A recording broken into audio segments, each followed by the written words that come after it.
Breaking news చూస్తున్నారు. ఒక గ్రామంలో దారుణం చోటు చేసుకుంది. నక్కవారి పాలెంలో ఒక గ్రామ పంచాయతీలో విడాకులకు సంబంధించి కూడా ఒక భార్యాభర్తలు కూడా మాట్లాడుకుంటున్నారు. అయితే భార్య రేవతి తన హస్బెండ్కి విడాకుల కోసం అప్లై చేసింది. దానికి సంబంధించి కూడా పంచాయతీలో మాట్లాడుతున్నారు. ఇంతలోనే రేవతి భర్త రేవతి పైన, అదేవిధంగా రేవతికి సంబంధించిన ప్రియుడి పైన కూడా కత్తులతో దాడి చేశారు. దీంతో హుటాహుటిన వాళ్లకు హాస్పిటల్కి తరలించారు. ఇప్పటికే రేవతి ప్రియుడిని కూడా స్వల్ప గాయాలయ్యాయి. వెంటనే అతన్ని హాస్పిటల్కి తరలించారు. అయితే రేవతి వివాహితర సంబంధం బయటపడిన నేపథ్యంతో పంచాయతీలో రేవతి భర్త, అదేవిధంగా రేవతి వీళ్ళిద్దరు కూడా మాట్లాడుతున్న టైంలో రేవతి మీద అతని భర్త దారుణంగా కత్తితో దాడికి పాల్పడ్డాడు. అండ్ ఆల్సో అక్కడే ఉన్న అతని ప్రియుడి పైన కూడా దాడికి దిగడంతో అక్కడ ఘోరం చోటు చేసుకుంది. ఇంతలో అక్కడ పోలీసులు కూడా వెంటనే చేరుకుని అంబులెన్స్కి పిలిపించిన తర్వాత వాళ్లను అక్కడ హుటాహుటిన హాస్పిటల్కి తరలించారు. అయితే ఘటనా స్థలం దగ్గర వెంటనే పోలీసులు కూడా చేరుకుని అక్కడ ఏదైతే సిచ్యువేషన్ నెలకొందో ఆ సిచ్యువేషన్ని కూడా కంట్రోల్లోకి తీసుకురావడానికి ప్రయత్నించారు. అయితే రేవతికి పెళ్లి కాక ముందే వేరే వ్యక్తితో ప్రేమలో పడింది. ఆ తర్వాత రేవతికి పెళ్ళైన తర్వాత ఆ ప్రేమ వ్యవహారం అలానే కంటిన్యూ అయింది. దీంతో రేవతి విడాకుల కోసం అప్లై చేసింది. అయితే పశ్చిమ గోదావరి జిల్లా మొగల్తూరు నక్కవారిపాలెంలో ఈ దారుణం చోటు చేసుకుంది.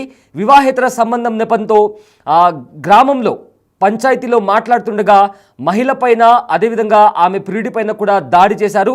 అయితే పెళ్లికి ముందు రేవతి ఇంకా నరసింహస్వామి వీళ్ళిద్దరూ ప్రేమించుకున్నారు. పెళ్లి తర్వాత కూడా ఆ ప్రేమ వ్యవహారం అలానే నడిచింది. దీంతో రేవతి విడాకులకు అప్లై చేసింది. అయితే ఆమె భర్త అభిషేక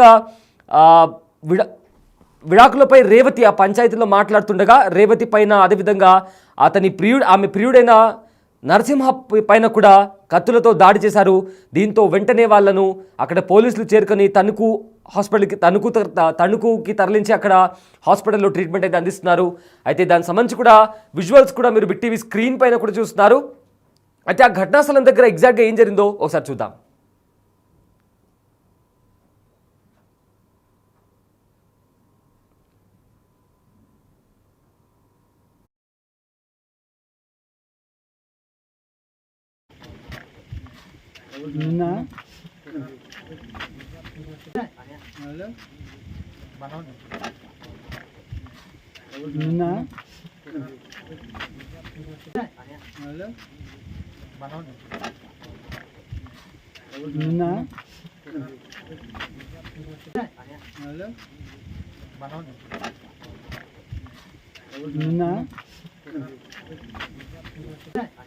అయితే ఈ ఘటనలో నరసింహస్వామి అనే వ్యక్తి కూడా అతనికి కూడా గాయాలయ్యాయి.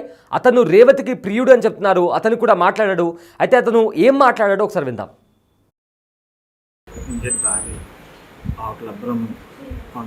నాని ఇంకా ఉన్నారు, పట్టుకున్నారు. ఎందుకని ఆ అమ్మాయి నేను ఆ అమ్మాయి నాతో వచ్చేసింది. ఆ ఆయన డైవర్స్ అయిపోయిన సిఏ గారి సమక్షంలోనే మాట్లాడారు. ఆ అమ్మాయి నా దగ్గర పెట్టమన్నాను. మొన్న మండే కోర్టు గారు తీసుకెళ్ళి డైవర్స్ అప్లై చేశారు ప్రతి సమక్షంలో.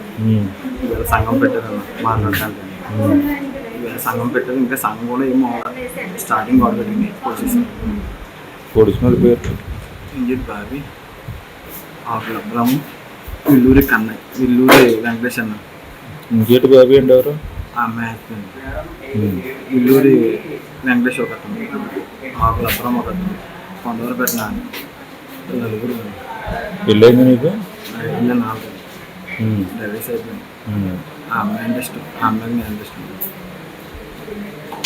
ఇంకేటి బాబీ, ఆకుల బ్రహ్మ, కొంతవరకు పెట్టిన నాని ఇంకా ఉన్నారు. 30 రోజులు పట్టుకున్నారు. కోర్టు చేసి వచ్చి ఎందుకని ఆ అమ్మాయి నేను ఆ అమ్మాయి నాతో వచ్చేసింది. ఆ ఆయన డైవర్స్ అయిపోయిన సిఏ గారి సమక్షంలోనే మాట్లాడారు. ఆ అమ్మాయి నా దగ్గర పెట్టమన్నాను. మొన్న మండే కోర్టు గారు తీసుకెళ్ళి డైవర్స్ అప్లై చేశారు ప్రతి సమక్షంలో.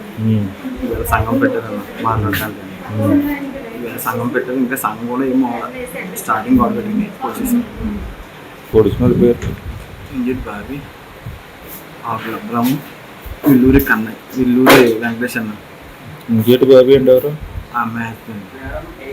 విల్లూరి వెంకటేష్ ఒక అతను, ఆకుల బ్రహ్మ ఒక అతను, కొంతవరకు పెట్టిన నలుగురు. పెళ్ళైంది నీకు? పశ్చిమ గోదావరి జిల్లా మొగల్తూరు నక్కవారిపాలెంలో దారుణం చోటు చేసుకుంది. అయితే వివాహేతర సంబంధం నెపంతో గ్రామ పంచాయతీలో మాట్లాడుతుండగా మహిళపైన ఆమె ప్రియుడిపైన దాడి చేశారు. అయితే పెళ్లికి ముందు రేవతి అనే మహిళ నరసింహస్వామి అనే వ్యక్తిని కూడా ప్రేమించింది. వీళ్ళిద్దరు ప్రేమించుకున్నారు. అయితే పెళ్లి తర్వాత కూడా వీళ్ళిద్దరి ప్రేమ వ్యవహారం అలానే నడిచింది. దీంతో రేవతి ఆవిడ విడాకులకు అప్లై చేసింది. అయితే దీంతో గ్రామ పంచాయతీలో రేవతి భర్త అదేవిధంగా రేవతి వీళ్ళిద్దరు మాట్లాడుతున్న టైంలో రేవతి పైన కత్తులతో దాడి చేశారు. దీంతో రేవతికి తీవ్ర గాయాలయ్యాయి. అయితే ఆమె ప్రియుడి పైన కూడా దాడికి చేశారు. సో దీంతో ఆ రేవతిని అదేవిధంగా ప్రియుడైన నరసింహస్వామిని కూడా తణుకుకి తీసుకెళ్ళి వెంటనే అక్కడ హాస్పిటల్కి తీసుకెళ్లారు.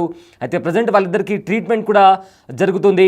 సో దీంతో నరసింహస్వామి కూడా మాట్లాడాడు. అతను మాట్లాడుతూ పెళ్లికి ముందే మేమిద్దరం ప్రేమించుకున్నాము, ఆ తర్వాత కూడా పెళ్ళిన తర్వాత తను నా దగ్గరికి వచ్చేసింది అంటూ కూడా ఆయన చెప్పాడు. అదేవిధంగా వీళ్ళిద్దరూ మాట్లాడుతున్న టైంలో వీళ్ళిద్దరిపైన కత్తులతో దాడి చేశారంటూ కూడా ముగ్గురి పేర్లను కూడా ప్రస్తావించడం జరిగింది. ప్రజెంట్ అక్కడ వెంటనే పోలీసులు చేరుకున్నారు. వాళ్ళిద్దరిని అంబులెన్స్లో ఎక్కించి తణుకు హాస్పిటల్కి కూడా తరలించారు. ప్రజెంట్ వాళ్ళిద్దరికి ట్రీట్మెంట్ జరుగుతుంది. అండ్ ఆల్సో దీనిపైన పోలీసులు కూడా కేసు ఫైల్ చేసి ఇన్వెస్టిగేషన్ స్టార్ట్ చేశారు.